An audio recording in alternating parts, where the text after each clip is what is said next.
Welcome to another 21 Hats Dashboard, brought to you by our sponsor, The Great Game of Business. I'm Loren Feldman, and I'm here with Gene Marks. Welcome, Gene. Hello, Loren. Happy Monday.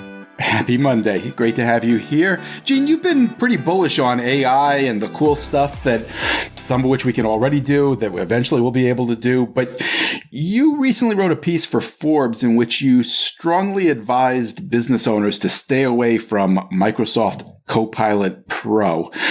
So first, What is Microsoft Copilot Pro? And second, why should we stay away from it? So first of all, I'm waiting for the PR people at Microsoft to start emailing me because that inevitably happens. And you are a reseller of Microsoft products, correct?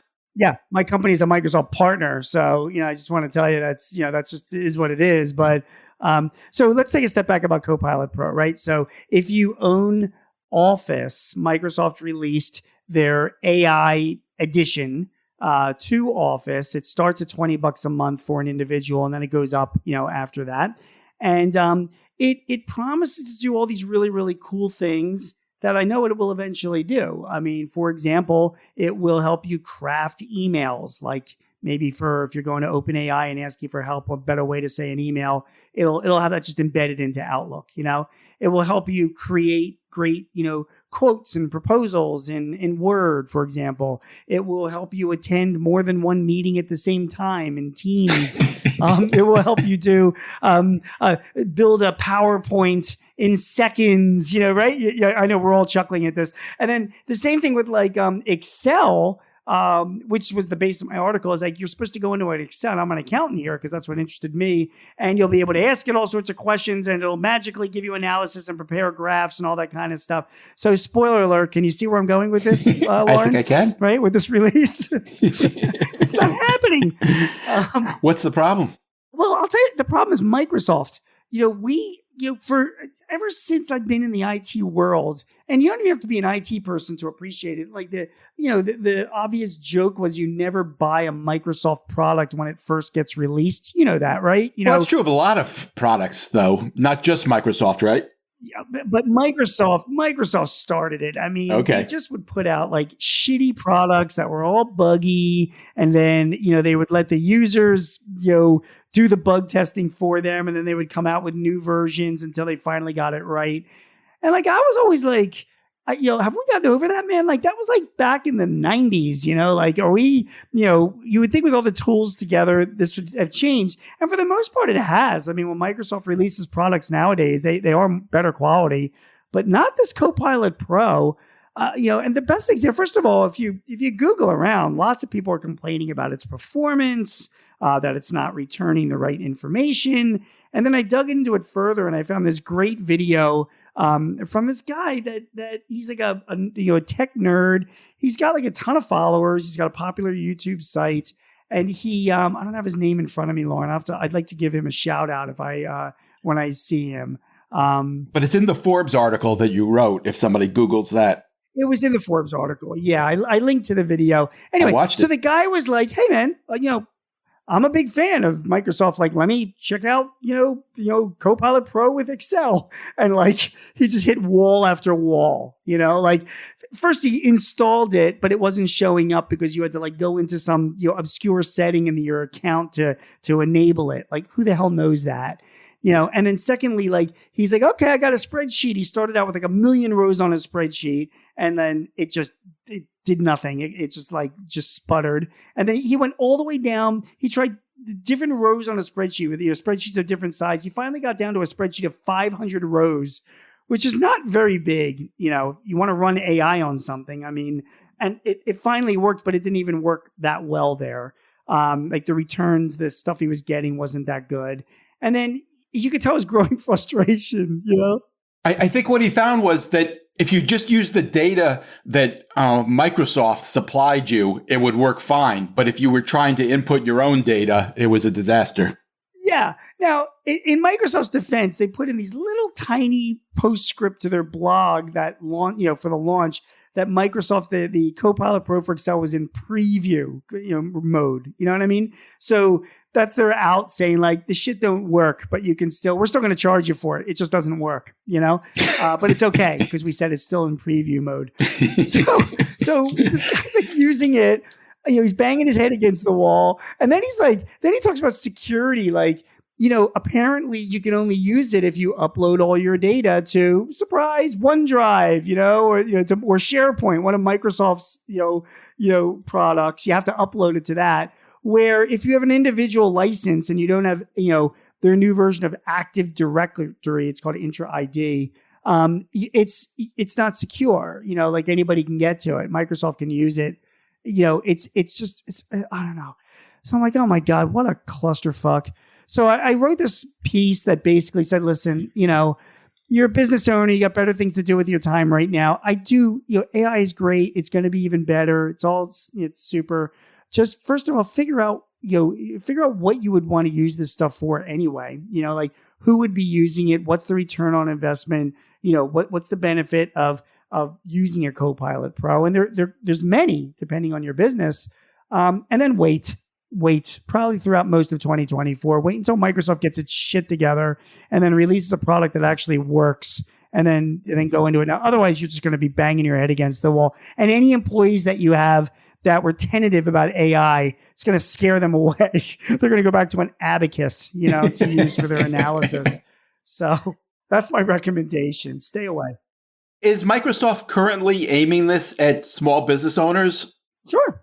I mean, well, first of all, they're aiming it for anybody who can, who has a credit card. And it's, it's individual licenses and it's all part of Office. Well, initially, you had to have 300 seats at first or something, right? Yeah, they went back on it. That's gone. Yeah.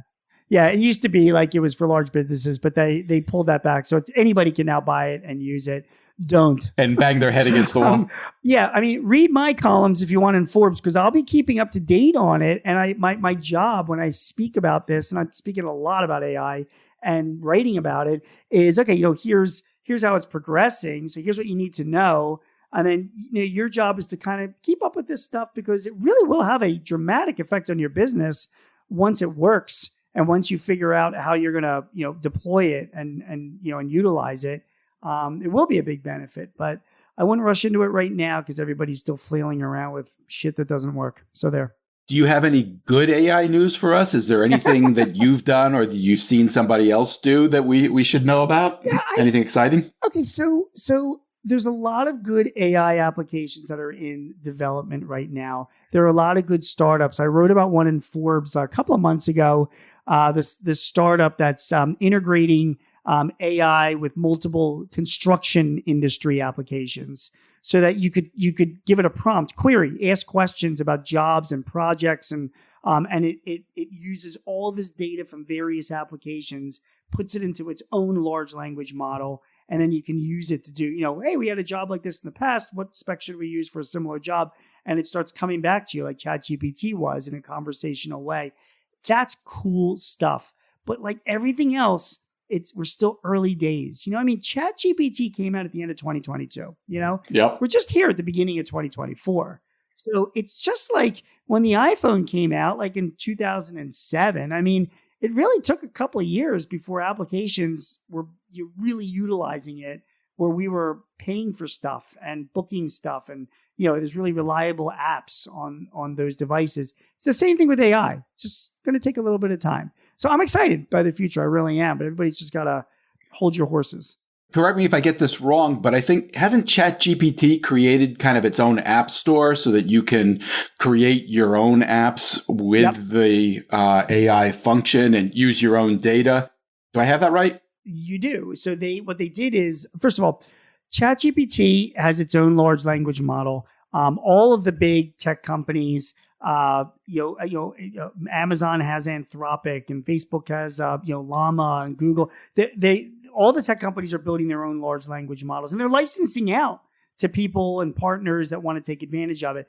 ChatGPT has done the same thing. They opened up an app store, just like the Apple App Store, and they're basically saying to developers, hey, build cool applications and use ChatGPT's algorithms and our large language model to really come up with great stuff to help to help people be more productive, and then sell them on our app store.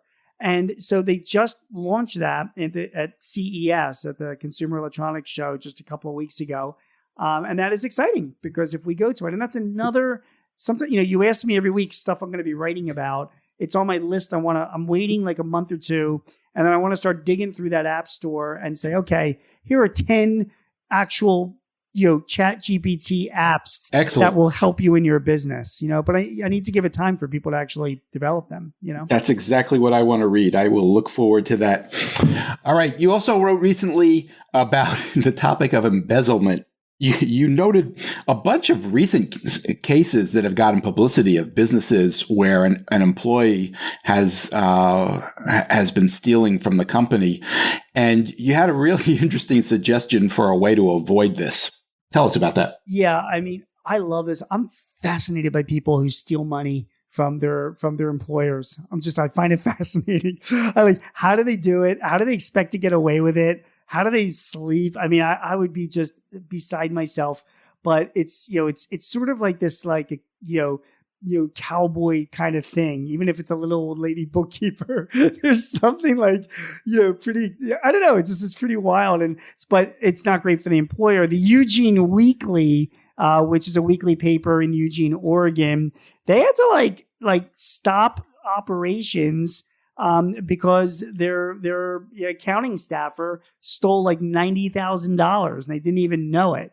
And then I went back and I started doing a bunch of research, and there's companies in Pennsylvania and Rhode Island and Atlanta and Ohio and all had suffered, and this is just within the past few months, people stealing money from them.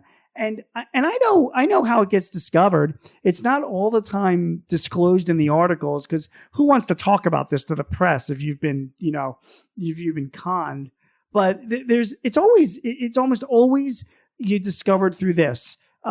Somebody takes a vacation, and when I went to, back in my auditing days and I went to accounting school about preventing fraud and internal controls, the biggest thing that was pressed upon me, and it's still the case now, nothing ever changes, is that, your financial people need to take vacations. Your bookkeeper, your accounting manager, your controller, you have to require them to take time off, and then you have to have somebody else trained to do their job when they're away. Not only does that help with cross-training in case that person gets hit by a bus, but on top of that, when that person is doing that other person's job, they're the ones that almost always uncover, what the hell is going on here? Or this doesn't make sense. Or why is our bookkeeper, Catherine, has a company called Catherine and a vendor called Catherine, and we're sending checks to the Catherine company from the Catherine vendor. I don't know. what is it? It just always gets revealed when somebody's out of the office. And that's my advice, to everybody. Don't buy into oh my God, my controller is such a hard worker. She never takes any time off. Wow, is she fantastic? That's not good. That is not good. You need your people to take time off from an internal control standpoint. I like this advice because it's good for other reasons too. I mean, people should take their vacation time for one thing, and for another, the cross-training part of it is really important too. Because even if you don't get hit by a bus, I mean, people leave their jobs, things happen, people get promoted. Yeah, and I know you bleeding heart little Loren, you're like, oh, it's good for their mental health as well. It keeps them all balanced. It's a very good thing to require vacations. Fair enough. Wow, you really nailed me there, Gene. How was that invitation? That sounds just like you. It was perfect. Gene, you give your people vacation time, don't you? Hey, we have unlimited vacation in my business. I don't even know when people take vacation or when they don't. I don't ask. I don't care. Just get your jobs done. There you go. I'm serious. I'm serious. Last thing, Gene, I just have to point out, you wrote a piece for The Guardian with the headline, "Fellow Republicans, it's time to admit that the U.S. economy isn't bad." That must have been hard for you to write, I'm thinking.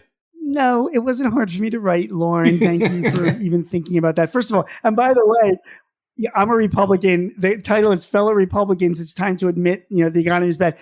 If you know anything about The Guardian, okay, and where they lean on the politicals, that my editors were like, there are no Republicans reading it. Right. Nobody read it because all their readers were done. I was going to mention that, Gene. I want to know when you're going to write this for Fox or the Washington Times. Yeah. Good point. Well, all I can tell you is that my editors were squealing with glee when I wrote this piece. But listen, I mean, that is the case. I mean, for God's sake, I mean, it was just announced last week that GDP in the third quarter was like 3.3%. The fourth quarter is 3.3%. The quarter before that was like 5%. Our unemployment is at historic low. There's still more open jobs than in 2019. Inflation is coming down under control. The stock market is high. Do I need to this, right? We all know all these numbers. Can we just admit it? And I know, you hear from some people being like, oh my God, the cost of groceries or rent or gas is so much higher than it was when Biden took office. And it is, it's about 20% higher over the past 3 years. I get that as well. But, first of all, so are wages. Wages have now caught up and are exceeding the rate of inflation. Household wealth is still at an all-time high, and stock savings and pension savings are still at an all-time high. So, I get it. People are still trying to catch up to some of these higher costs, but overall, I mean, and by the way, Loren, I run around the country speaking to a bunch of associations. Yep. I'm telling you, man, other than real estate, every association I go to, they're made up of people that lean to the right. So they're not like, they don't want to admit it, but they're grumbling. They're like, yeah, it wasn't a bad year in 2023. Yeah, we did fine,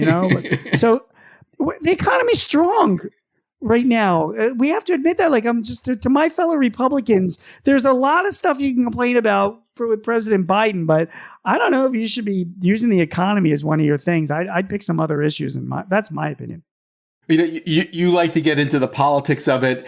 I prefer to just look at it in terms of what business owners should know. I mean, I think you probably agree with me. I think presidents get too much credit when things are good and too much blame when things are bad most of the time. Yes. But we've been through this period where there's just been this constant prediction. Oh, that recession, 2 months, 3 months, it's coming. And it never came. And I think it's important to acknowledge that and let business owners do what they need to do and not have this threat hanging over their head. I have to say, as recently as 2 weeks ago, the Wall Street Journal had a headline. You ready? Because I'm looking at it right now. It won't be a recession in 2024. It will just feel like one. What the hell does that mean, Loren? I don't even know what they're talking about. You know what I mean? What do you mean it won't be a recession? It'll just feel like one. It just seems like, come on, you guys are grasping at straws here. I will tell you one thing one big red flag that we need to all be very, very careful about.